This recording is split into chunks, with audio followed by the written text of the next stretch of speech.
Hello and thanks for joining us. This is The World Now. We'll begin this hour in South Korea, where Yoon Suk Yeol has become the country's first sitting president to be arrested after investigators scaled barricades and cut through barbed wire to take him into custody. The 64-year-old president is being investigated on charges of insurrection for a failed martial law order on December the 3rd that plunged the country into chaos.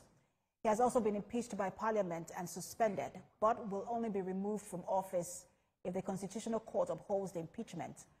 Mr. Yoon's dramatic arrest today brings to an end weeks-long standoff between investigators and his presidential security team. Investigators from the Corruption Investigation Office for high-ranking officials failed to arrest him on January the 3rd after being locked in a 6-hour standoff with his security detail. But just before dawn today, a much larger team of investigators and police arrived at his residence in central Seoul, armed with ladders to climb over buses blocking his entrance and bolt cutters to remove barbed wire. Other officers in the arrest team, which numbered around 1,000, scaled walls and hiked up nearby trails to reach the presidential residence. After several hours, authorities announced that Yoon had been arrested.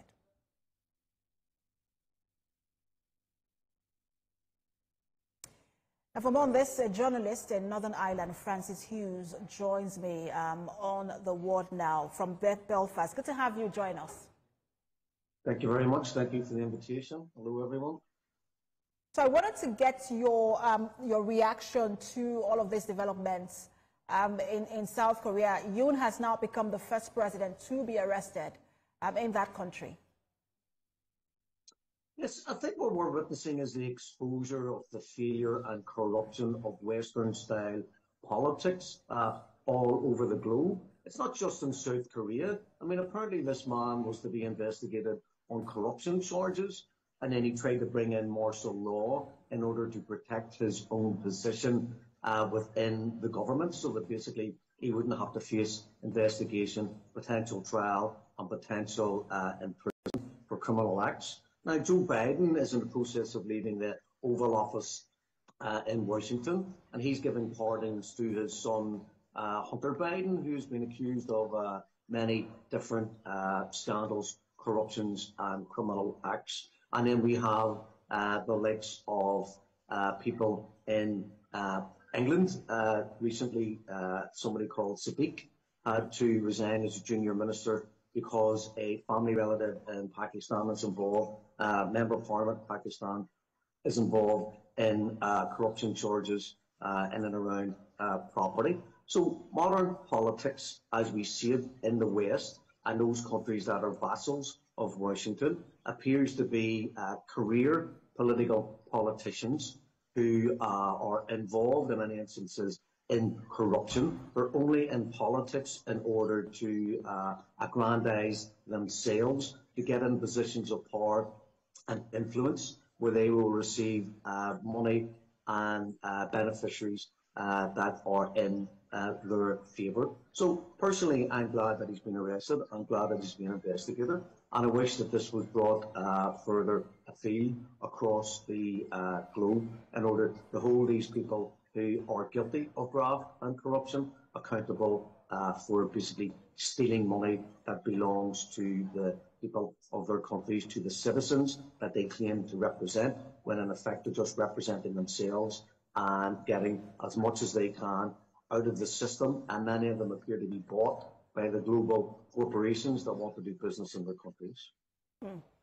The opposition Democratic Party's floor leader, that's Park Chan-dae, he said that the arrest is the first step towards restoring constitutional order and democracy in South Korea. But what next for Yoon? And does this have a political undertone beyond the attempt to fight corruption?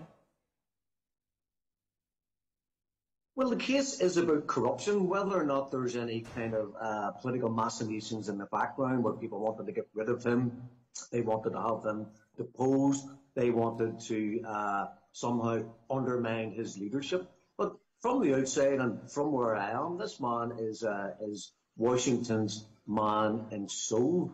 This man is virulently pro-American. He's virulently North Korean. All these military drills that they're constantly using as propagation against North Korea. Perhaps there's an opportunity for people who are more aligned with tolerance and peace and mutual respect to come into power. The fact that martial power was even considered in South Korea, which is a vassal state of the US, I personally have no doubt that the Americans would have had a hand in this. There's no way the reigning president in South Korea would bring about martial law without running it past his American paymasters. So to my mind, the Americans were fully involved, fully complicit, and in full agreement with bringing in martial law, but it backfired because the people and the opposition refused to accept it. And when you look at the situation on ground in South Korea, it has led to deepening polarization within the country. It has also pitted two branches of executive power against each other. We've seen enforcement officers armed with legal arrest warrants. And then we've also seen the presidential security staff who say they are duty-bound to protect the suspended president, at loggerheads. What does this mean for political stability in South Korea?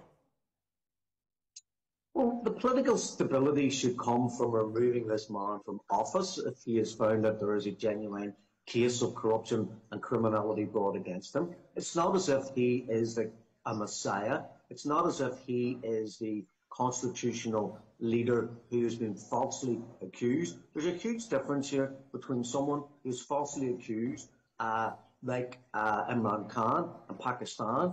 When his supporters come out onto the streets, they are defending democracy because you had a CIA-inspired regime change operation to get rid of Imran Khan in Pakistan. So this is not Pakistan. This is not about a kind of fight for democracy against some political impeachment of a leader who is fully innocent. Now, innocent until proven guilty, but when he tried to bring in martial law, to my mind, as an outsider, that proved that this man has something to hide. This man is culpable. So there'll always be a fragmentation in society when it comes to the cult of personality and it comes to politics. Hopefully people will be able to move beyond this, and if this man's guilty, he goes to jail. For following developments there, we'll see how things play out. Thank you so much for your time. Always a pleasure to have you on, journalist Francis Hughes. Thank you.